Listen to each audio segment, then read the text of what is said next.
بسم اللہ الرحمن الرحیم الحمد للہ رب العالمین والصلاة والسلام علی النبی الکریم۔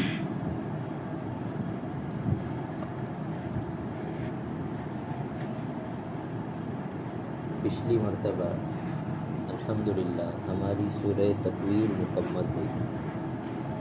آپ کے سامنے یہ بات کئی مرتبہ دہرائی گئی کہ آخر کے جو پارے ہیں 5 پارے جنہیں قرآن کریم میں بھی زیادہ پڑھا جاتا ہے، ان صورتوں میں نصیحت ہے۔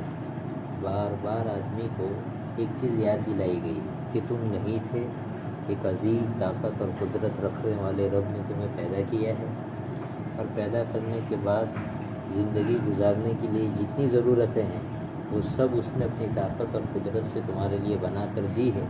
اور ایک وقت ایسا آئے گا کہ تم مر جاؤ گے، اور موت اور زندگی ایک ایسی اٹل حقیقت ہے جس کا کوئی انکار نہیں کرتا۔ اللہ اس کو بار بار یاد دلاتے ہیں۔ پھر اللہ تعالیٰ انسان کو اس سفر کا مقصد بتاتے ہیں کہ دیکھو یہاں سے یہاں تک کیا اس پیریڈ کا جو سفر ہے انسان کا، یہ بے مقصد نہیں ہے، بیکار نہیں ہے۔ اگر کوئی اس دنیا میں رہ کر یہ سمجھتا ہو کہ یحسب الانسان ویترک سودا، کہ اس کو یوں بیکار چھوڑ دیا اللہ نے، کھائے پیے جانوروں کی طرح بڑے ہوئے اور مر گئے، اللہ کہہ رہے ہیں یہ زندگی نہیں ہے، ایک مقصد کے تحت ہم نے تمہیں بنایا ہے، دوبارہ زندہ کریں گے اور حساب کتاب لیں گے۔ یہ وہ خاص مضمون ہے جس کو اللہ تعالیٰ آخر کی صورتوں میں سناتے ہیں۔ اور پھر آخرت کے دوبارہ زندہ بھی کرنا ہے نا، تو آخرت کے حالات بھی سناتے ہیں کہ وہاں کیا ہوگا، کیسے ہوگا، کیا کیا سزائیں ہوں گی، کیا کیا نعمتیں ہوں گی۔ اللہ تعالیٰ بار بار یہ مضمون ریپیٹ کر کر کے سناتے ہیں۔ کیا کر کے؟ ریپیٹ کر کے۔ پچھلی صورت میں بھی ویسی ہی بات تھی، اللہ نے بتایا کہ رسول سچے ہیں، قرآن کریم جو تمہیں سنایا جا رہا ہے یہ بھی کیسا ہے؟ سچا ہے۔ اور پچھلی مرتبہ تو پورا بتایا نا عقل کی بیس پر کہ یہ تمہارے جس واسطے سے پہنچ رہا ہے یہ واسطہ ہے، اور وہ ایسا ایسا ہے۔ انڈائریکٹلی اگرچہ پہنچ رہا ہے لیکن پورے یقین والی بات ہے، اس میں کوئی شک کرنے کی گنجائش نہیں۔ آج کی صورت ہے سورہ عبس۔ اس میں بھی اللہ تعالیٰ نے شروع میں ایک واقعے کی جانب جو ہے آپ صلی اللہ علیہ وسلم کی رہنمائی فرمائی ہے، اور آگے جا کر یہی بتایا ہے کہ قرآن بہت بڑی کتاب ہے، اور پھر انسان اور کافر کا حال بتایا ہے کہ یہ کافر کتنا برا آدمی ہے۔ اپنی ڈیلی روٹین کی زندگی دیکھیں تو اس میں وہ اللہ کی اتنی نعمت کھا پی رہا ہے کہ اس کو دیکھ کر اس کو سمجھ آ جانی چاہیے تھی کہ میرا ایک رب ہے اور مجھے اس کی ماننی چاہیے، اس کی شکر گزاری کرنی چاہیے، اور اسی کے چاہنے کے مطابق زندگی گزارنی چاہیے۔ میری مانیتا بھی اس کے مطابق ہونی چاہیے اور عمل بھی اس کے مطابق ہونا چاہیے، لیکن مانتے نہیں۔ پھر اللہ آخر میں جا کر وہی بات بتاتا ہے کہ مت مانو، بہت مستی ہے، کوئی بات نہیں، ایک وقت آئے گا کہ قیامت آ جائے گی اسی حالت میں، یعنی مر کے دنیا سے چلے جاؤ گے، اور یہ جتنی مستی ہے سب اس دن نکل جائے گی۔ اور پھر اللہ اس دن کا خوفناک حال بتاتے ہیں کہ کیسا ہوگا۔ یہ اس پوری صورت میں اللہ نے سنایا ہے۔ صورت کا آغاز اور اس کی ابتدا ہوئی ہے ایک قصے سے۔ اس صورت کا نام ہے سورہ عبس۔ عبس کے معنی کیا ہوتے ہیں؟ عبس کے معنی ہوتے ہیں جیسے کوئی بڑا آدمی ہو، اس کی طبیعت کے خلاف کچھ ہو گیا تو اس کے چہرے پر جو اثر ہوتا ہے نا، ری ایکشن، اس کو کہتے ہیں عبس۔ یہ منہ بگاڑتا ہے، جیسے مولانا بیان کر رہے ہیں اور کچھ لوگ مستی کر رہے ہیں، سن ہی لے رہے ہیں، یا ٹیک لگا کر شان سے بیٹھے ہوئے ہیں، قرآن حدیث کی بیعتی ہو رہی ہے تو اس کو طبیعت پہ بوجھ پڑتا ہے نا، تو اس کے چہرے پر اثر ظاہر ہوتا ہے، اس کو کہتے ہیں عبس عربی میں۔ چیں بجبی ہونا، اردو میں کہتے ہیں چیں بجبی ہونا، یعنی چہرے پر آدمی کے بل پڑنا، جب پتہ لگے کہ بھائی تمہاری حرکت ہم کو اچھی نہیں لگی۔ یہ بات تو بڑا آدمی ہوتا ہے نا، ڈائریکٹلی نہیں بول دیتا ہے، پہلے وہ اپنی باڈی لینگویج سے سمجھاتا ہے کہ بھائی یہ ٹھیک نہیں ہے تمہاری حرکت۔ حضور کی شان تو بہت اعلیٰ تھی۔ جو اوچھی حرکت والا ہوگا نا وہ تو فوراً ماں بہن تک پہنچ جائے گا ایک ہی جھٹکے میں، بڑا آدمی ایسے نہیں پہنچے گا۔ اس کے تو اعلیٰ اخلاق یہ ہے کہ اس کی طبیعت نہیں کرا کرتی کہ سامنے والوں کو کچھ کہے، تو چاہتا ہی ہے کہ میری وجہ سے کسی کو کوئی تکلیف نہ پہنچے۔ تو پہلا اثر اس کی باڈی لینگویج سے ہوتا ہے کہ بھائی تمہاری یہ بات ٹھیک نہیں، اور پھر جو ہے معاملہ حد سے باہر جاتا ہے تو اس کو کچھ کہنا پڑتا ہے کہ بھائی یہ تم نے غلط کی ہے، تو بہت بڑی بات ہوتی ہے۔ تو حضور کے لیے معاملہ ہوا کیا تھا؟ ایک مرتبہ حضور اقدس صلی اللہ علیہ وسلم تشریف فرما تھے، مکہ المکرمہ کا واقعہ ہے، اور حضور کے پاس مکہ کے بڑے بڑے سر موجود تھے، یعنی جو چوٹی کے پورے قریش کے جو سردار تھے نا وہ سب موجود تھے۔ ابو جہل تھا، امیہ ابن خلف تھا، عتبہ ابن ربیعہ تھا، اور اسی طرح حضرت آپ صلی اللہ علیہ وسلم کے چچا حضرت عباس تھے جو اس وقت تک ایمان نہیں لائے تھے. یہ سب بیٹھے ہوئے تھے. حضور اقدس صلی اللہ علیہ وسلم انہیں ایمان کی باتیں سمجھا رہے تھے. اب یہ گولڈن چانس تھا. کیسا؟ یہ ایک ایسی میٹنگ تھی کہ مکہ کے لیے اور آئندہ پورے عرب کے لیے گیم چینجر بن سکتی تھی کہ اگر یہ لوگ بات سن لیتے ہیں اور مان جاتے ہیں تو پورے جتنے لوگ ان کے دباؤ کی وجہ سے اسلام قبول نہیں کر رہے ہیں وہ اسلام قبول کر لیں گے. ان کا ایک وہ ہوتا تھا بھائی قبیلے کا سردار. پہلے زمانے کی آئیڈیالوجی ایسی تھی کہ الناس علی دین ملوکہم، کہ قبیلے کا، جماعت کا، سماج کا بڑا جس سوچ کو لے کر چلتا تھا سب اسی کو فالو کرتے تھے، چاہے سمجھ میں آئے کہ اور وہ کہتے کہ بھائی ہم نے یہ معاملہ کیا ہے تو لوگ آنکھوں بند کر کے کیا کر لیتے تھے؟ قبول کر لیتے. اس لیے حضور اقدس صلی اللہ علیہ وسلم اس کو بہت اہم سمجھ رہے تھے اس میٹنگ کو. اور حضور کو یہ امید تھی کہ اگر یہ آج مان گئے تو مکہ کے بہت سارے لوگوں کے لیے جہنم سے آزاد ہونے اور ایمان کی زندگی گزارنے کا راستہ کھل جائے گا. ایسی میٹنگ تھی. اور بیچ میں کیا ہوا کہ حضرت عبداللہ ابن مکتوم رضی اللہ عنہ نابینا تھے. وہ آ گئے اور حضور میٹنگ میں وہ آئے اور انہوں نے حضور کو آواز دی. اور چونکہ نابینا تھے ان کو پتہ نہیں کیا چل رہا ہے. کہنے لگے حضور مجھے قرآن کی فلانی آیت سکھا دو. تو انہوں نے 2-3 مرتبہ آواز لگائی تو حضور کو ناگوار گزرا اور حضور نے ان کی جانب توجہ نہیں دی. یہی باتیں فرما رہے ہیں حضور، ان کی طرف نہیں دیکھا. پھر جو ہے معاملہ آ گیا ہوا، مجلس ختم ہو گئی. جیسے ہی مجلس ختم ہوئی حضور اقدس صلی اللہ علیہ وسلم یا تو گھر تشریف لے جا رہے تھے یا جہاں بیٹھے تھے وہیں تشریف فرماتے. وہی کے آثار شروع ہوئے اور اللہ تعالیٰ نے آیت اتاری عبس وتولی ان جاءہ الاعمی وما یدریک لعلہ یزکی. بہت زبردست کہ آپ نے جو یہ کام کیا ہے، یعنی آپ ہمارے ایک صحابی آئے، آپ جو چیب جبی ہوئے ہیں اگرچہ خاص مصلحت کی وجہ سے اور دین ہی کے لیے آپ کو ناگوار گزرا ہے، لیکن یہ ادا ہمیں پسند نہیں ہے، آپ کو اس طرح نہیں کرنا چاہیے. تو کہا لیکن دیکھو حضور کو ڈائریکٹ نہیں کہا کہ آپ نے چہرہ بگاڑا. حضور بہت بڑے ہیں نا، مقام بہت بڑا ہے. جیسے ہمارے سماج میں کچھ ایسا ہو نا، میٹنگ ہو نا تو نام لے کر نہیں کہتے کہ تم ایسا کرتے ہو. اپنے تھوڑے لوگوں سے ایسے ہوتا ہے، ایسا نہیں ہونا چاہیے. کیسا ہے؟ تاکہ اس کا جو رسپیکٹ ہے وہ باقی رہے. تو قرآن نے یہی کیا ہے عبس وتولی، کہ انہوں نے چہرہ بگاڑا، منہ بنایا، وتولی اور رخ پھیر لیا. آپ نے کیا ہی نہیں کہہ رہا، حالانکہ وہی تو حضور پر اتر رہی، لیکن حضور کو نہیں کہا جا رہا ہے کہ آپ نے یہ کیا. کیوں؟ حضور کا مقام باقی رکھنے کے لیے. ٹھیک ہے، پیغام دیا ان آیت میں حضور اقدس صلی اللہ علیہ وسلم کو پیغام دیا گیا. اس پیغام سے پہلے سمجھو حضور کو کیوں ناگوار ہوا. حضور اقدس صلی اللہ علیہ وسلم کو اس لیے ناگوار ہوا کہ حضرت عبداللہ ابن مکتوم رضی اللہ عنہ جو آئے تھے وہ قرآن کی آیت پوچھنے کے لیے آئے تھے، اور وہ تھے ایمان والے، تو وہ کبھی بھی آ سکتے تھے، کسی بھی وقت آ سکتے تھے اور کبھی بھی پوچھ سکتے تھے. لیکن یہ لوگ جو بیٹھے تھے وہ آتے نہیں، عربی آئے تو جائیں گے تو پھر آئیں گے نہیں. یہ موقع تھا. دوسرا کیا کہ وہ قرآن کی آیت سننا چاہتے تھے، اور یہ جو ہے نا یہ ایمان لانا چاہتے تھے، یعنی ایمان کی بات ان کو سنائی جا رہی تھی. تو ان کی سمسیا بہت بڑی تھی. یہ کافر تھے. کیسے تھے؟ کافر. یہ اسی حالت میں گئے سیدھے جہنم میں جائیں گے. تو حضور کی ان کی فکر زیادہ تھی. جیسے اس کی مثال علماء نے یہ سمجھائی کہ 2 پیشنٹ آ جائے ڈاکٹر کے پاس، ایک جو ہے سیریس ہو بہت زیادہ اور ایک نارمل ہو، تو ہاتھ میں ڈاکٹر کس کو لے گا؟ پہلے سیریس کو لے گا. چاہے نارمل ہے، اپنی جگہ بیمار ہے، لیکن اس کا معاملہ گمبھیر نہیں، اور جس کی جان جوخم میں پڑی ہے نا پہلے اس کو اندر لے جائے اس کا علاج. تو حضور کے سامنے یہ تھا کہ یہ مشرک کافر ہے، یہ سیریس پیشنٹ ہے میرے لیے، اور حضور ڈاکٹر تھے اور وہ جو ہے نارمل مریض تھے. تو حضور نے چاہا کہ بھائی پہلے ان کا معاملہ نمٹے پھر ان کا نمٹے. بالکل بات ٹھیک تھی. آپ صلی اللہ علیہ وسلم کی بات سمجھائی گئی کہ بات تو بالکل ٹھیک ہے، لیکن دونوں کی حالت الگ الگ ہے. وہ جو سیریس پیشنٹ ہے نا اس کو پڑی نہیں ہے اپنی علاج کروانے کی، اور جو نارمل ہے نا بیمار اس کو اپنی علاج کی پڑی ہوئی ہے، وہ اپنی فکر سے آیا ہے. اور یہ تو سامنے بیٹھ کر بھی ایسا بیہیو کر رہے ہیں آپ کے ساتھ کہ گویا ہم کو کوئی ضرورت نہیں ہے. تو حضور کو یہ کہا جا رہا ہے کیا پڑی آپ کے، ان کو جائے جہنم میں جانا ہوتا.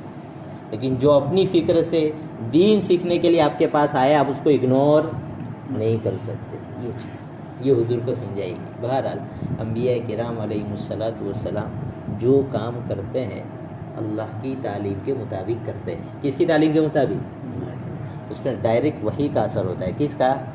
کچھ کام ایسے ہوتے ہیں جو وہ وحی جو پہلے سے آئی ہے اور اللہ نے ان کی جو تربیت کی ہے اس کی روشنی میں اپنے طور سے کرتے ہیں، لیکن اس میں بھی کیا ہوتا ہے، اس کو اجتہاد کہتے ہیں. کیا کہتے ہیں؟ اجتہاد۔ علماء بھی اجتہاد کرتے ہیں، نبی بھی اجتہاد کرتا ہے، لیکن بات کیا ہوتی ہے کہ نبی سے اگر ذرہ گناہ نہیں، کوئی بڑی غلطی نہیں، صرف تھوڑا بہت اللہ کی شان اور اس کی مزاج کے ذرہ برابر، رائے کے دانے کے برابر یوں بھی معاملہ ہوگا، فوراً فرشتہ آ جائے گا اور کہے گا یہ یوں نہیں بلکہ یوں کرو۔ کئی مواقع قرآن میں ایسے ہیں جہاں حضور کو بتایا گیا کہ ایسے نہیں بلکہ ایسے کرنا ہے، یہ بات تو انہی میں سے ایک یہ بھی ہے کہ کوئی ناجائز کام نہیں تھا۔ حضور تربیت بھی کرنا چاہ رہے تھے کہ بھائی مجلس میں پہلے سے کوئی آدمی بیٹھا ہو، بات کر رہا ہو، تو کسی تیسرے کو آ کر اس طرح بات کرنے کی اجازت نہیں ہے۔ ان سے یہ بات ہوئی تھی حضرت عبداللہ ابن مکتوم سے، اور بڑی بات دوسری یہ لکھی ہے کہ وہ بار بار کہہ رہے تھے کہ مجھے سکھاؤ، یہ بات ہوئی تھی، اس لیے حضور کو ناگوار گزرا۔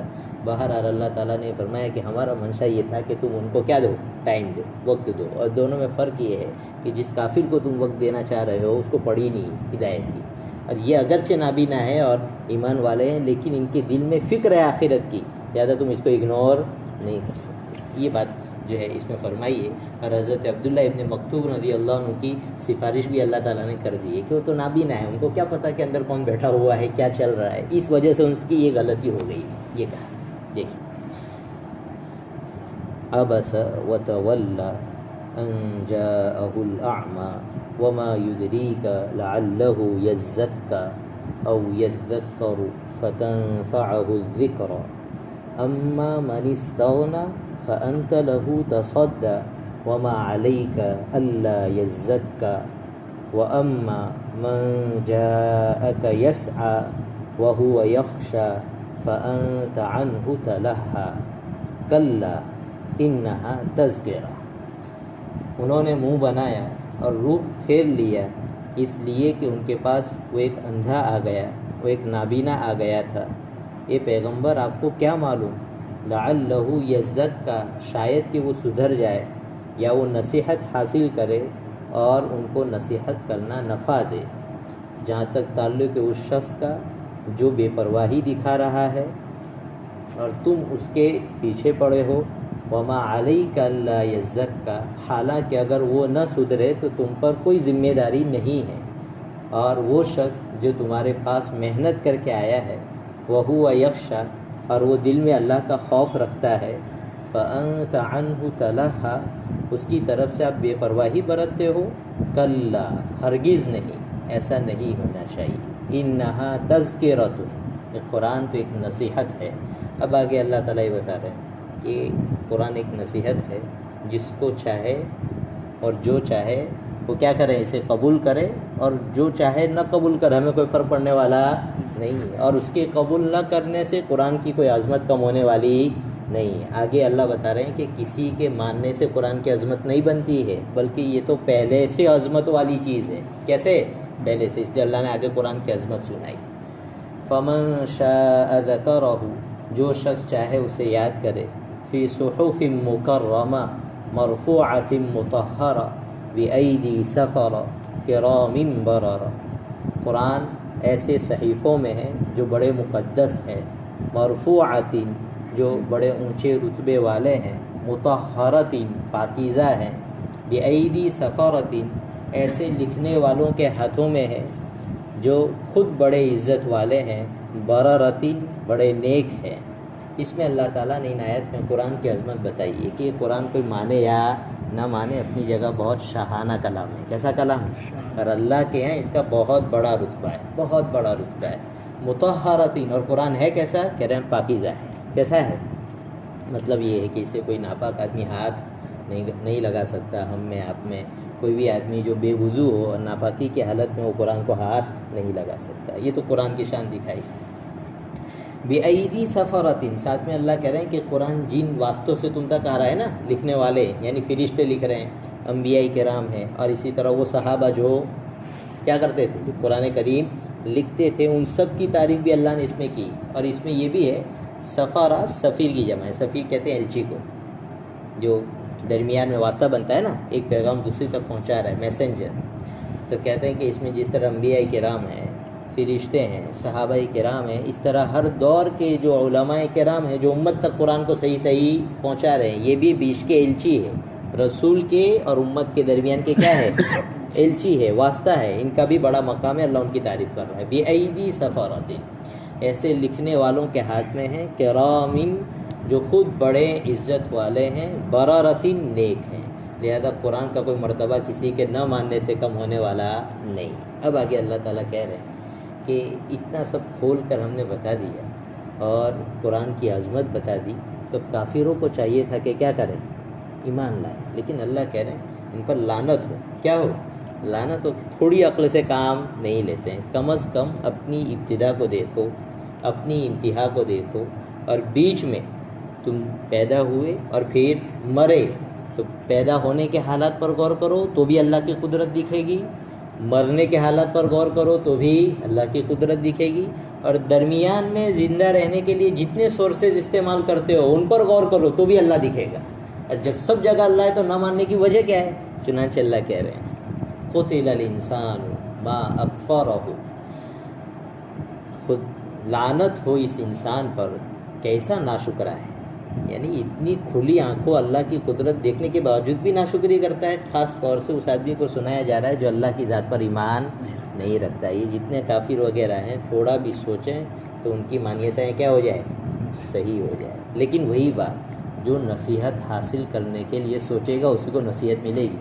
وَهُوَ يَخْشَىٰ، قرآن بار بار جو ہے اپنا جہاں بھی پیغام سناتا ہے وہاں یہ بات کہتا ہے کہ دیکھیے قرآن نے سورہ طٰہٰ اتاری تو وہاں بھی کہا طٰہٰ مَا أَنزَلْنَا عَلَيْكَ الْقُرْآنَ لِتَشْقَىٰ إِلَّا تَذْكِرَةً لِمَن يَخْشَىٰ، یہ نصیحت ہے اس کے لیے جو ڈرے، یعنی جو آدمی سیریس ہو کر سننا چاہے گا نا کہ بھائی دیکھو بھائی کوئی حق کی بات کہی جا رہی ہے، کوئی سیریس بات کہی جا رہی ہے، فالو کرنے کی بات کہی جا رہی ہے، یوں کر کے جو سنے گا نا اس کو ہدایت ملے گی۔ باقی جو لاپرواہی کے ساتھ بیٹھا ہے قرآن کو یوں ہی نارمل انداز میں سن رہا ہے، جی اس کے دل میں عظمت نہیں ہے، وہ کوئی اچھا راستہ نہیں اختیار کرنا چاہتا، اس کو کوئی ہدایت نہیں ملے گی۔ یہ قرآن بار بار کہتا ہے، یہاں بھی کہا قرآن نصیحت حاصل، ہدایت چاہیے آدمی کو سیریس ہونا پڑے گا، بغیر سیریس ہوئے تو 2 روٹی نہیں ملتی آدمی کو، جنت کہاں سے مل جائے گی؟ قرآن یہ کہ سیریس ہونا پڑے گا، سیریس ہو کر سننا پڑے گا، دل پر لینا پڑے گا، تو راستے کھلے ہوئے ہیں، آ جاؤ۔ اور نہیں پڑھی تمہیں تو ہمیں کیا پڑھی؟ جی قتل الانسان ما اکفرہ من ای شیء خلق، کیوں بے فکر ہو کر تھوڑا تو سوچ، من ای شیء خلق، اس کو اللہ نے کس چیز سے پیدا کیا ہے؟ بہت کامن بات ہوتی ہے نا تو اس میں جواب کا انتظار نہیں کیا جاتا، خود بتا دیا جاتا ہے۔ بھائی روشنی کہاں سے ہو رہی ہے؟ بھائی سورج سے ہو رہی ہے۔ کہاں سے ہو رہی ہے؟ سورج سے۔ وہاں انتظار نہیں کیا جائے گا، اس لیے کہ جواب کی ضرورت ہی نہیں ہے، بہت کامن بات ہے، بدیہی بات ہے۔ اللہ خود کہہ رہے ہیں من نطفۃ، ہم نے انسان کو نطفے کی ایک بوند سے پیدا کیا ہے۔ کسے؟ بوند سے۔ فقدرہ، پھر اس کو خاص انداز بھی دیا ہے، یعنی باڈی میں ایسا بیلنس رکھا ہے جی کہ یہ بیلنس اگر تھوڑا سا ڈس بیلنس ہو جائے نا تو آدمی بیمار ہو جائے گا، آدمی کے کام کرنے کے کام کاج کی جتنی لائف کی جتنی بھی ایکٹیویٹیز ہے سب کیا ہو جائے گی؟ ختم ہو جائے گی۔ بھائی ڈاکٹری لائن میں جائے آدمی پتہ لگے گا کہ تھوڑا یہ ہو گیا سب معاملہ ختم ہو گیا۔ اور بہت اللہ کہہ رہے ہیں ہم نے بہت بیلنس کے ساتھ انسان کو بنایا ہے۔ کیسے؟ بیلنس کے ساتھ، ظاہری باڈی بھی اور اندر کی پوری مشینری بھی بہت بیلنس کے ساتھ بنائی۔ اللہ کہہ رہے ہیں یہ ذرا یوں سے یوں ہو گئی، ہمارے بنائے ہوئے اندازے سے تھوڑی الگ ہو گئی۔ آدمی اس طرح جو بھاگتا دوڑتا پھرتا ہے اس طرح یہ چل پھر سکتا نہیں ہے۔ یہ ثم السبیل یسرہ، پھر یہی نہیں، پھر اللہ کہہ رہے ہیں ہم نے اس کے راستے کو آسان کر دیا۔ کیا مطلب؟ پیدا کیا پھر اس کے راستے کو آسان کیا، مطلب یہ کہ جب پیدائش ہوتی ہے تو کتنی تنگ جگہ سے اس کو باہر آنا ہے دنیا میں، لیکن اللہ کے رحم نے نارمل رکھایا جاتا ہے آرام سے، کوئی ماں کی باڈی کو کوئی بڑا نقصان نہیں ہوتا ہے۔ اور آج کل جتنا ہوتا ہے بہت کچھ کو بانڈ ہوتا ہے، نہیں سمجھیے، ورنہ نارمل ڈیلیوری کوئی مشکل نہیں ہے۔ تو کہہ رہے ہیں کہ ہم نے بہت آسانی کے ساتھ اس کے باہر آنے کا پورا پروسیس رکھا ہے، کوئی مشکل نہیں ہے کہ اتنا بڑا وجود کیسے باہر آ جائے گا، آ جاتا ہے یہ بات۔ اور دوسرے اللہ کہہ رہے ہیں کہ ہم نے اسی طرح زندگی گزارنے کے لیے جتنے ضروری سورسز اور وسائل چاہیے وہ بھی دیے ہیں، بالکل آسان زندگی بنائی ہے۔ ثم السبیل یسرہ، یہ تو ہوئی اس کی پوری آغاز۔ ثم اماتہ، پھر کیا ہوا؟ پھر ہم نے اس کو موت دی۔ فاخبرہ، پھر اس کو قبر میں پہنچا دیا۔ بھائی یہ ہوتا ہے کہ نہیں ہوتا ہے؟ بتائیے، اللہ ان آیت میں بتلا رہے ہیں کہ تم ہمارے اندر کنٹرول ہو، ہماری طاقت کے اندر ہو، ہماری طاقت سے باہر نہیں ہو۔ اگر ہو تو دکھا دو، اپنی مرضی سے پیدا ہو کر دکھا دو اور اپنی مرضی سے مر کر دکھا دو، اور تمہارا بس چلے تو موت کو روک کر دکھا دو۔ کوئی دکھا سکتا ہے؟ دکھا سکتا ہے کوئی؟ موت کو روک کر دکھا دے کوئی؟ نہیں دکھا سکتا۔ اللہ یہ کہہ رہے ہیں کہ جب یہ ایسا نظام ہے جو تمہارے کنٹرول میں نہیں ہے تو اس بات کو مانو کہ کوئی ہستی ہے جو اس نظام کو کیا کر رہی ہے؟ چلا رہی. پھر اس سے آگے اللہ اور مزید اپنے نظام کو کھول رہا ہے، کہنے کہ بس اتنا ہی نظام دیکھ لیتا، میں پیدا کیسے ہوا اور مجھے مرنا کس طرح ہے، اور یہ دونوں میرے اختیار میں نہیں ہے. جی تو اللہ کہہ رہے ہیں کہ اس کو ہماری توحید پر، ہمارے دین پر آ جانا چاہیے تھا. کلا، ہرگز نہیں، لیکن ایسا اس نے کیا نہیں. لما یقض ما امر، اس کے رب نے اس کو جس چیز کا حکم دیا تھا اب تک اس نے اس کو پورا نہیں کیا. پھر اللہ مزید کھول کر بتاتے کہ چلو پیدا ہوا اس کو نہیں دیکھا، مرا اس کو نہیں دیکھا، بیچ کی لائٹ تو دیکھ لے. فَلْيَنْظُرِ الْإِنسَانُ إِلَىٰ طَعَامِهِ، انسان کو چاہیے کہ اپنے کھانے کو دیکھے، جو کھانا کھاتا ہے نا دیکھے کہاں کون سی مارکیٹ سے آ گیا. جی اللہ کہہ رہے ہیں اَنَّا صَبَبْنَا الْمَاءَ صَبًّا، ہم نے اوپر سے خوب پانی برسایا. ثُمَّ شَقَقْنَا الْأَرْضَ شَقًّا، پھر ہم نے زمین کو عجیب طرح سے پھاڑا. پھر فَأَنبَتْنَا فِيهَا حَبًّا وَعِنَبًا وَقَضْبًا وَزَيْتُونًا وَنَخْلًا وَحَدَائِقَ غُلْبًا وَفَاكِهَةً وَأَبًّا، ہم نے اس میں غلے اگائے، اس میں عنباً انگور اگائے، قضباً ترکاریاں اگائی، زیتوناً، عرب والے تھے نا، قرآن کیا کرتا ہے جو سامنے موجود ہے نا ان کے مائنڈ لیول کی رعایت کرتا ہے. وہاں کیا ہوتا تھا زیادہ زیتون کھجور وغیرہ، تو وہ بھی سنا رہا ہے. زیتوناً زیتون اگایا، نخلاً کھجور اگائے، وحدائق غلبا گھنے گھنے باغات اگائے. عربوں کے باغات بہت ہوتے ہیں کھجوروں کے. وفاکہۃ وابا، اور اسی طرح میوے اگائے اور چارہ اگایا. یہ سب کیوں کیا ہے؟ اللہ کہہ رہے متاعا لکم ولانعامکم، تمہارے اور تمہاری مویشی اور جانوروں کے فائدے کے لیے اگایا. آج کی سائنس کیا کہتی ہے کہ سورج کے یوں اس کی روشنی آئی، یہاں سے پانی اوپر ہوا اور پھر وہاں سے گرین مادے نے حرکت کی اور کیا بن گیا؟ فروٹ وجود میں آ گیا. بھائی یہ سب کچھ ہوا، اس پروسیس کو چلا کون رہا ہے؟ جی اس پروسیس کو تو اللہ تعالیٰ چلا رہے ہیں. تو آج کی سائنس جو ہے نا وہ پاور تک تو جاتی ہے، سپر پاور تک نہیں جاتی. اسلام سپر پاور تک لے جاتا ہے. اسلام کہتا ہے پاور ہے، اس سے اوپر کیا ہے؟ سپر پاور ہے. یعنی سب طاقتوں کی ایک طاقت کون ہے؟ اللہ. آج کی سائنس سولر سسٹم تک جا کر رک گئی اور یہ کہتی ہے پورا سورج کا فیض ہے، سورج کا فائدہ ہے. بھائی سورج کو بنایا کس نے؟ اللہ کہتا ہے سورج کو تو ہم نے چلتا کیا ہے، وہ ہمارا پابند ہے. تو جو سورج ہمارا پابند ہوگا اس کی پوری جتنی بھی کارستانیاں وہ بھی کس کی ہے؟ ہماری ہے. بھائی کیسے تم اس چیز کو بھولتے ہو؟ تو قرآن نے یہ سکھایا ہے. آدمی کھانا کھائے وہاں سے لے کر آدمی سوچے تو اسے پتہ لگے گا کہ ایک لقمہ ہم تک پہنچتا ہے، اس کے پیچھے اللہ کتنا بڑا سسٹم چلاتا ہے اس لقمے کو ہم تک پہنچانے کے لیے. بہرحال ان آیات کا خلاصہ یہ ہے کہ آدمی تھوڑا سوچے، غافل بن کر زندگی نہ گزارے. سوچے کہ جو سورسز میں اپنے جینے کے لیے استعمال کر رہا ہوں یہ نارمل نہیں ہے، اور یہ ایسے ہیں کہ اگر اللہ اس کا نظام نہ چلاتے ہیں تو کوئی انسان زندہ نہیں رہتا. بارش نہیں ہوتی تو کتنے پریشان ہو جاتے ہیں. بھائی دعا کرواؤ انہیں. ہر مذہب کے لوگ اپنے طور سے کیا کرتے ہیں؟ ودھی کرتے ہیں، عبادت کرتے ہیں کہ بھائی بارش ہو. بارش ہی نہ ہو تو کیا کر لیں گے؟ اللہ کہہ رہے ہیں کہ ہر چیز کی زندگی میں ہم نے پانی کا بڑا کردار رکھا ہے. وَجَعَلْنَا مِنَ الْمَاءِ كُلَّ شَيْءٍ حَيٍّ أَفَلَا يُؤْمِنُونَ. قرآن کہتا ہے پھر بھی تم ایمان نہیں لاؤ گے؟ یعنی تھوڑا تو غور کرو. بہت دونوں لے ہم پر ایمان لانا کوئی مشکل نہیں ہے. بہرحال ان آیتوں کا خلاصہ یہ ہے کہ ایک کافر ہو یا ایمان والا ہو اس سوچ کے ساتھ اگر جیے گا کہ جتنی چیزیں استعمال کر رہا ہے اس کو ڈیپ سے دیکھے تھوڑا سا کہ یہ کون چلا رہا ہے، تو اس کو ایک جواب ملے گا. کون؟ اللہ چلا رہا ہے. انسانوں کے بس کی اس کائنات کو چلانا انسانوں کے بس کی نہیں ہے. اس کائنات کا ایک بہت بڑا نظام ایسا ہے جو براہ راست کون کنٹرول کر رہا ہے؟ اللہ کر رہا ہے. اس لیے وہ سائنٹسٹ کی بات پھر یاد آئی مجھے. اس نے کہا تھا کہ کوئی آدھی سائنس پڑھے گا تو دہریہ ہو سکتا ہے، لیکن وہ پوری سائنس پڑھ لے اور وہ دہریہ ہو جائے یہ ہو ہی نہیں سکتا. اس کو ماننا پڑے گا کہ اس کائنات کو چلانے والی ایک ہستی ہے. کون ہے؟ ایک ہستی واللہ. اللہ تعالیٰ میں عمل کرنے کی توفیق عطا فرمائے. انشاءاللہ آئندہ پوری صورت مکمل